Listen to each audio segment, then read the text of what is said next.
I hope आप सभी लोग बहुत अच्छे होंगे। स्वागत है आप सभी का YouTube channel home science by Rinki Singh में। चलिए स्टार्ट करेंगे हम आज का सेशन। आप सभी लोग जानते हैं हम पढ़ रहे हैं अपने जीडीसी मुख्य परीक्षा के लिए, यानी जीडीसी मेंस के लिए, जो कि आपका 17 सितंबर को एग्ज़ाम है जिसका। और जैसे कि मैंने पहले भी बताया, जो एलटी में आपके नहीं थे, कुछ टॉपिक ऐसे हैं कि जो जीडीसी में थे, जीडीसी में हैं, एलटी में नहीं थे। उसी से मोस्ट इम्पॉर्टेंट टॉपिक एक आज है आपका टेक्सटाइल टेस्टिंग का, जो कि मैं आज आपको कुछ टेस्टों के बारे में बताने वाली हूँ, पढ़ाने वाली हूँ। तो आप सभी लोग अच्छे से पढ़ेंगे और अपनी कॉपी में नोट डाउन कर लेंगे इन सभी को। कुछ नहीं है, बस जो टेस्ट है उसका एक कार्य दिया है, उसकी विशेषताएं हैं और वो किस कपड़े पर किया जाता है, बस इतना ही है। तो बहुत ज़्यादा नहीं है, बहुत ये नहीं है कि दिमाग में अपना इतना प्रेशर देना है, बहुत ज़्यादा चीज़ें पढ़नी नहीं, थोड़ी पढ़नी है लेकिन अच्छी पढ़नी है, ठीक है। चलिए स्टार्ट करते हैं। तो सबसे पहले देखते हैं अपना प्रमुख भौतिक एवं यांत्रिक परीक्षण उपकरण, ठीक है। यूनिट 5 का है ये आपके टेक्सटाइल्स में। तो सबसे पहले जो टेस्ट दिया हुआ है भौतिक में, दिया है इनस्ट्रॉन तन्यता मापी, ठीक है। दिया हुआ है इनस्ट्रॉन तन्यता मापी, या आप टेस्टर कह सकते हैं, इनस्ट्रॉन टेंसिल टेस्टर, ओके। और इसका मुख्य कार्य क्या है, हम इसका कार्य देखेंगे। तो ये कपड़े पर दोनों तरफ से विपरीत खिंचाव उत्पन्न करके उसकी अधिकतम तनाव सहन क्षमता को मापता है, ठीक है। क्या देखता है ये स्टेंसिल स्ट्रेंथ को देखता है, ओके। फिर इसकी विशेषताएं क्या हैं, तो ये मुख्यतः बुने हुए कपड़ों पर, यानी कि जो बुने हुए कपड़े हैं उनके लिए प्रयुक्त होता है। और अगर बात करें हम रेशे की, तो ये रेशा, धागा और वस्त्र तीनों की मजबूती का सटीक डिजिटल क्या करता है, डेटा प्रदान करता है, ठीक है।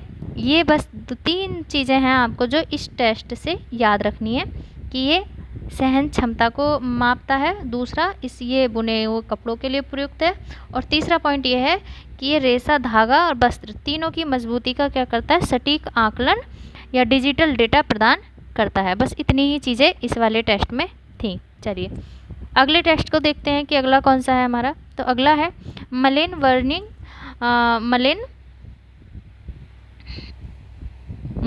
Bursting tester. ये इसका क्या कार्य है, तो ये कपड़े के निश्चित क्षेत्र पर नीचे से द्रव या हवा का दबाव डालकर उसके फटने की सीमा का मापन करता है, कि वो किस सीमा तक फट सकता है आपका, ठीक है।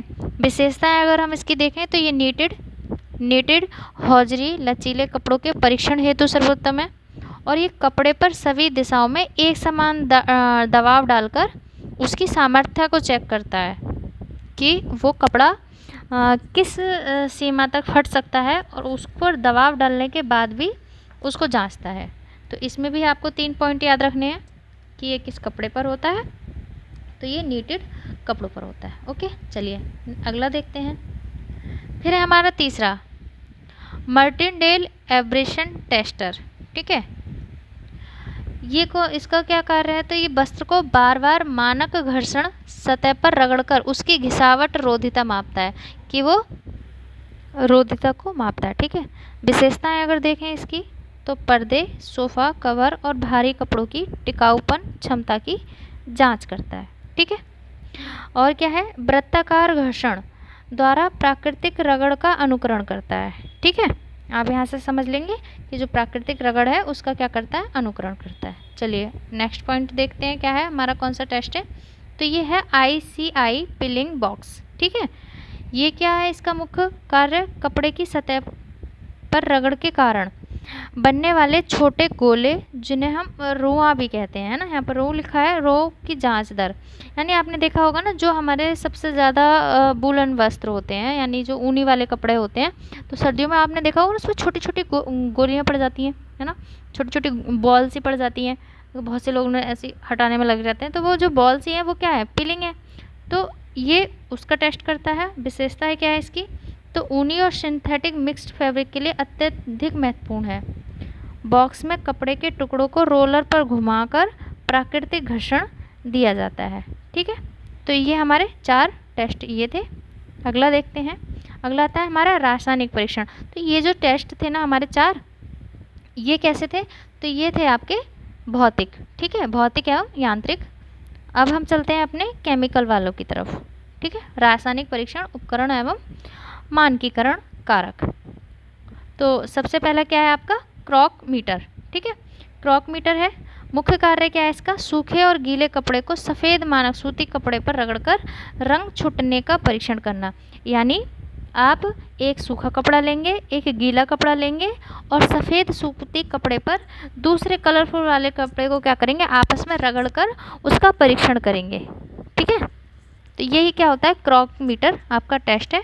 और ये ग्रेड स्केल, ठीक है, 1 से 5 का प्रयोग करके रंग करके क्या करता है, रंग परिवर्तन की रेटिंग इसमें दी जाती है, ठीक है।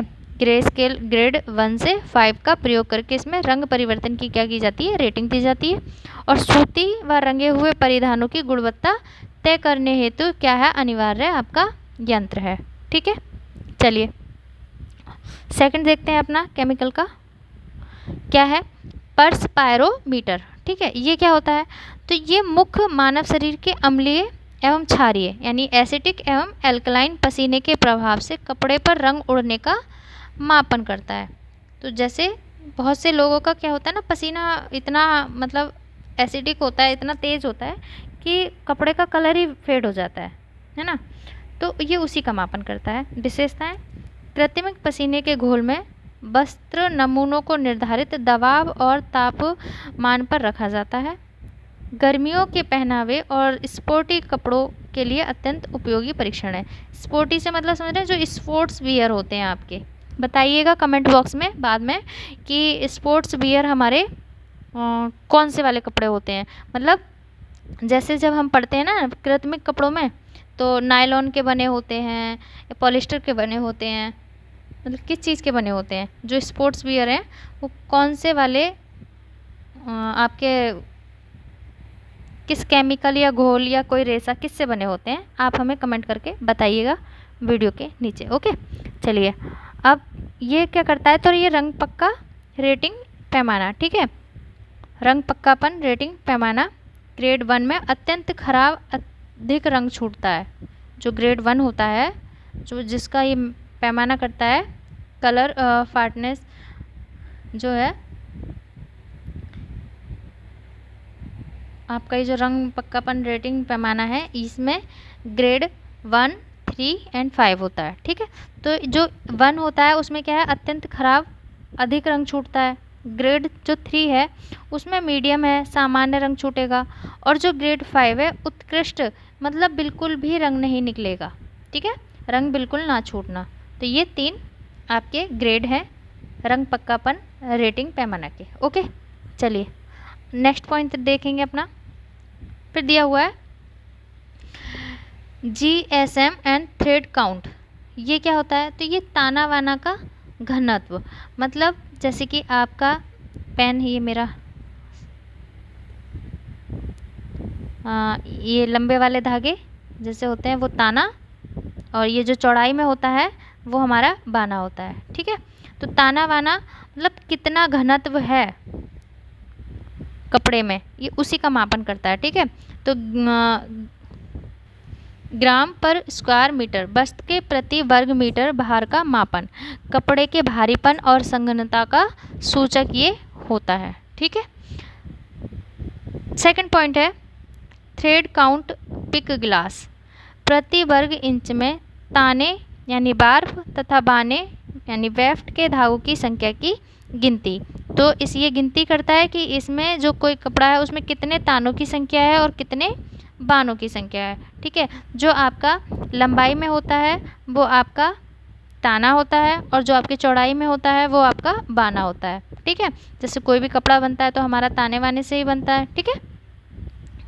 चलिए फिर इसकी विशेषताएं क्या है, कपड़े की बुनाई की संघनता, मजबूती और वस्त्र के ग्रेड निर्धारित करने का मूल कारक इसका है, ठीक है।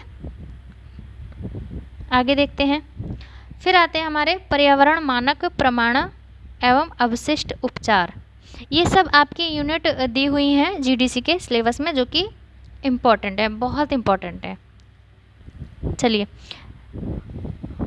नेक्स्ट देखते हैं अपना, तो हमारा अगला पॉइंट है कि इको मार्क, ठीक है, हम सभी जानते हैं इको मार्क किससे रिलेटेड है, इन्वायरमेंट से, ठीक है। पर्यावरण के अनुकूल निर्मित वस्त्र उत्पादक को पहचान एवं गुणवत्ता चिन्ह प्रदान करता है इको मार्क। विशेषता क्या है इसकी इको मार्क की, भारतीय मानक ब्यूरो BIS द्वारा जारी होता है। प्रतीक मिट्टी का घड़ा, ठीक है, कपड़े के उत्पादन से लेकर नष्ट होने तक पर्यावरण को क्षति न पहुंचाने का क्या करता है, प्रमाण देता है, क्या, इको मार्क, ठीक है। यहाँ से आपको ये चीज़ें क्लियर हो गई, बिल्कुल इको मार्क बिल्कुल क्लियर। चलिए अगला बढ़ते हैं। अगला क्या है, ओकी टेस्ट स्टैंडर्ड जो कि 100 GOTS अंतर्राष्ट्रीय क्या है, ये एक मानक है। कैसा है, अंतर्राष्ट्रीय है। सबसे पहले तो यही ध्यान रखेंगे। ओकी टेक्स्ट स्टैंडर्ड 100 कपड़े में कैंसरकारी एजोडाई और फॉर्मलाडिहाइड व भारी वस्तुओं की अनुपस्थिति की क्या करता है, जांच करता है, ठीक है। तो एजोडाई के बारे में हम सभी जानते हैं कि ये कैंसर करती थी, स्किन रैशेस, स्किन प्रॉब्लम इससे हो जाती थी, तो इसीलिए इसे गवर्नमेंट ने बैन कर दिया, ठीक है। चलिए नेक्स्ट है gots global organic textile standard, ठीक है। गॉट्स की फुल फॉर्म भी कई बार नेट में पूछी जाती है, आप लोग जान ही रहे हैं, नेट में पूछी जाती है, कई बार मैच करने के लिए आता है सूची 1 से सूची 2 के लिए। तो क्या इसकी फुल फॉर्म है, ग्लोबल ऑर्गेनिक टेक्सटाइल स्टैंडर्ड। सबसे पहले ऑर्गेनिक से ही हमें पता चल रहा है ना, कि बिल्कुल क्या है, जैविक है। तो रेशों की खेती से लेकर सिलाई तक 100% कैसा है, जैविक, यानी ऑर्गेनिक प्रक्रिया का प्रमाण पत्र है कि जो भी वस्त्र हमारा बनेगा कैसा रहेगा, ऑर्गेनिक होगा, उसमें किसी भी तरीके का इन्वायरमेंटल हार्म नहीं पहुंचाया गया है, ठीक है। ये इसका स्टैंडर्ड देता है, कैसा है, तो अंतर्राष्ट्रीय है। चलिए विशेषता, अंतर्राष्ट्रीय निर्यात और वैश्विक बाजार के लिए आवश्यक प्रमाणन है। क्लियर हो रहा होगा, आई होप हो रहा होगा। चलिए अगला पढ़ते हैं। अगला क्या है हमारा, अपशिष्ट जल उपचार संयंत्र।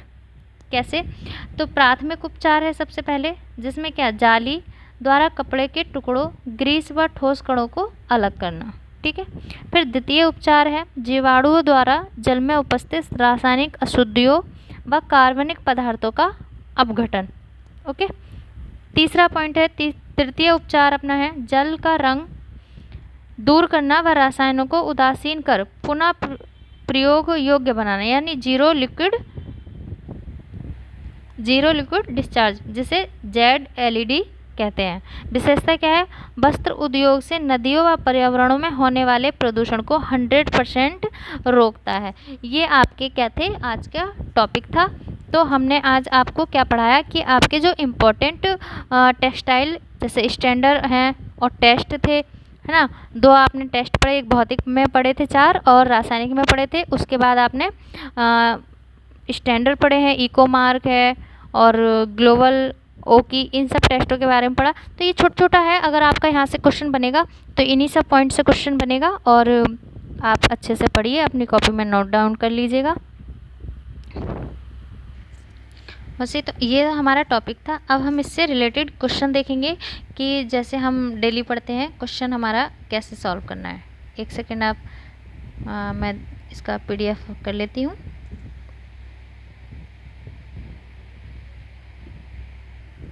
तो क्वेश्चन हम अगले टॉपिक में देख लेंगे, अगली क्लास में, मतलब अगले लेक्चर में देख लेंगे अपने। तो ये हमारे थे, इसी से रिलेटेड हम क्वेश्चन देखेंगे। तो चलिए मिलते हैं अपने नेक्स्ट सेशन में, और आप वीडियो को लाइक करें, अगर अच्छा लगे तो कर लीजिएगा, नहीं तो शेयर ज़रूर कर दीजिएगा, और चैनल सब्सक्राइब कर लीजिएगा, ताकि आपको और ऐसे ही इम्पोर्टेंट टॉपिक की वीडियोस मिलती रहें। आप सभी को रक्षाबंधन की बहुत बहुत शुभकामनाएं। मिलते हैं अपने नेक्स्ट क्लास में। Thank you so much, thank you.